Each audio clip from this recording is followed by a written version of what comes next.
I'll talk about manpower training and there will be talks to follow. Like we know, the liver surgery has evolved from in the last 40 years from safety, which was a concern in the 60s, to effective surgery in the 80s, to now we are talking about improvements, including laparoscopic and robotic surgery. What we thought was the surgical team needs training for this, but they should be familiar with open hepatobiliary surgery, a large volume of it, and also be familiar with laparoscopic hepatobiliary surgery before we venture into the robotic surgery, as Dr. Swain had said.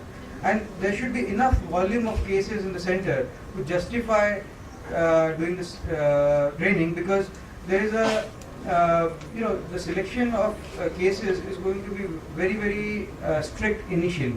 And if it's not a very large volume center, then it's going to be difficult to find a patient who will be suitable for anatomically as well as etiology wise for subjecting them to robotic surgery. So it's not just the surgeons who will need the training.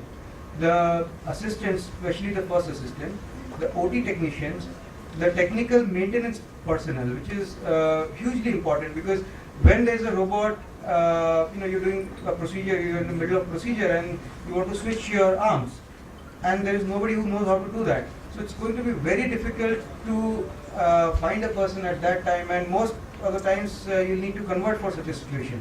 So if the whole training takes into account this, and a technical person is involved in the training as well, then it will, such situations should not crop up.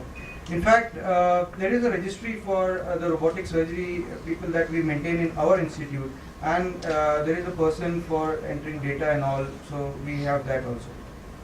So what we did was, initially we read through some books and videos, then we went on to to see a robot. We had a robot in our institute at that time, but we also went for formal training. Then we did some training on animals, and then followed by case observation and training, clinical case observation and training. So we'll look at all these steps. There are hardly any books, there are a few articles, and that's about it. But the principles can be well understood from laparoscopic surgery books, and the more important things is port placement for the right lobe, for the left lobe, and things like that. We also learned the kind of insufflator that we need to use for the liver surgery and stuff like that by reading up the laparoscopic work. The other thing is, there are videos from conference series like these which helped us a lot. We were able to get a good overview of what it will involve. But one of the best resources is these websites. One is WebSurge, which is run by the IRCAT people from France, and part of it is free and part of it is paid. But this is an amazing resource, because there is a lot of robotic surgery, of hepatobiliary robotic surgery on them. And the other website which is similar is OR Live, but it doesn't have a lot of content, robotic content.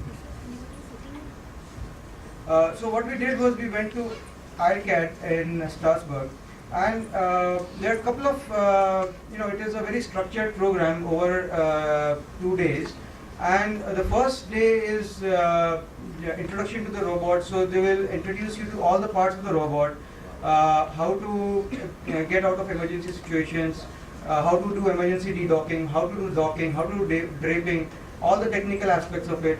Then they'll let you play on the robot with a simulator, on a simulator.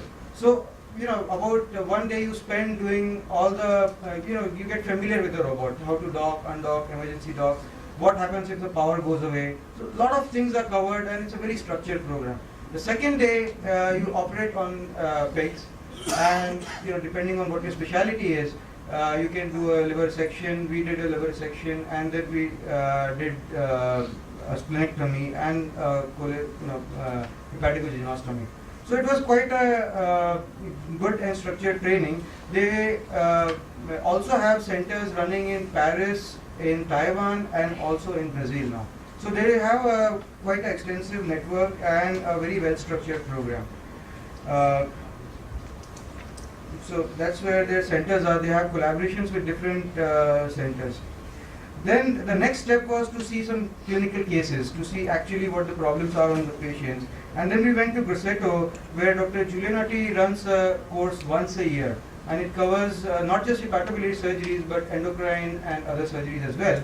And this was a 3-day course where he demonstrates 2 live surgeries. When we went, he demonstrated a left hepatectomy and a Whipple's robotically, totally robotically.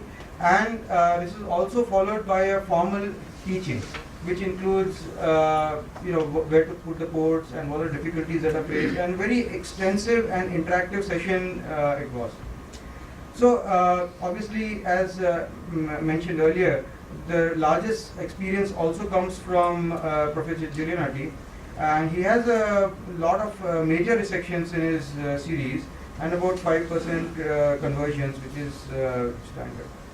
So we have started doing robotic surgery in our place as well, and really speaking, this is where the learning actually starts, because there are a lot of things that you never learn in books or by going to these places, because we would place the ports as it was described in, it was taught to us, but then you realize maybe 10 centimeters is not enough. And then you realize that, the view is great, but then you can't see beyond the vein. So there are some things that we have started figuring out ourselves now after having used it ourselves. And actually this is just the beginning of our learning, I would say. So we feel that good hands-on training and large experience with open and laparoscopic surgery is vital to start robotic surgery. And initially it should be offered to patients who need minor resections, and donor hepatectomy we should tread very carefully. Thank you very much.